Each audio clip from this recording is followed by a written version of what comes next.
Global oil prices started the week with losses. West Texas Intermediate crude is losing more than 20% of its value. The American oil is plunging on oversupply worries and fears that U.S. storage facilities at Cushing will soon be filled. The ruble is struggling to hold at the level of 74 against the U.S. dollar. In the morning trade, Brent crude approached the support level of $27 per barrel. This is how the markets have reacted to the oversupply. The oil storage facilities will soon be full due to the excess supply and slumping oil demand amid coronavirus restrictions. The situation in the U.S. oil industry is quite challenging right now. So the spread between Brent and WTI has already widened to $10. Today, the American crude is trading at less than $15 per barrel.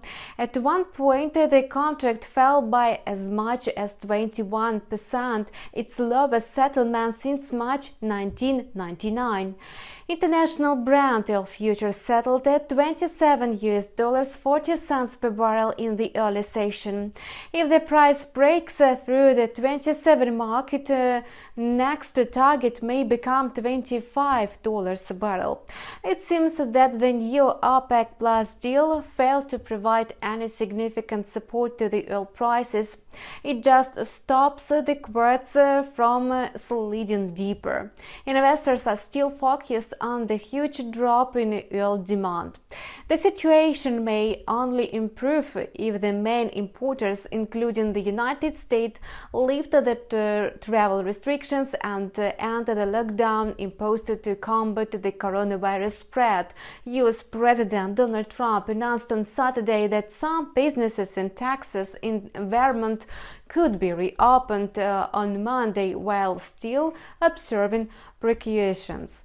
The risk appetite is still low, so a quick rebound in oil prices is highly unlikely. This week, traders will take a closer look at the industry data from the American Petroleum Institute and the U.S. Energy Department. If another increase in crude inventories is reported, this will put additional pressure on the oil market. Slumping oil prices are dragging the ruble down. In the course of the session, the ruble is at risk of passing the important level of 75 against the U.S. dollar, as the current background is quite negative. Meanwhile, on Monday, the ruble managed to advance to the level of 74.40. This week, the Russian currency has two formal supporting factors.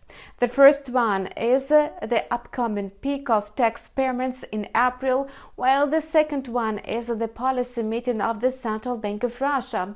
Investors expect the regulator to cut the key interest rate by 25 basis points. This, however, may not be enough to support the weak ruble. The Russian currency remains sensitive to the global situation around the coronavirus outbreak. The virus is spreading rapidly and the quarantine measures are being extended. This situation continues to weigh on the energy markets. In case the fundamental factors improve, the Russian currency has a big chance of returning to the range of 73 and 74 against the US dollar. In general, the outlook for the ruble is quite pessimistic due to the looming downturn of the Russian economy. The dollar-ruble pair is likely to return to the mark of 80 in the short term. That's all for now. We wish you a profitable deal. See you in a couple of hours.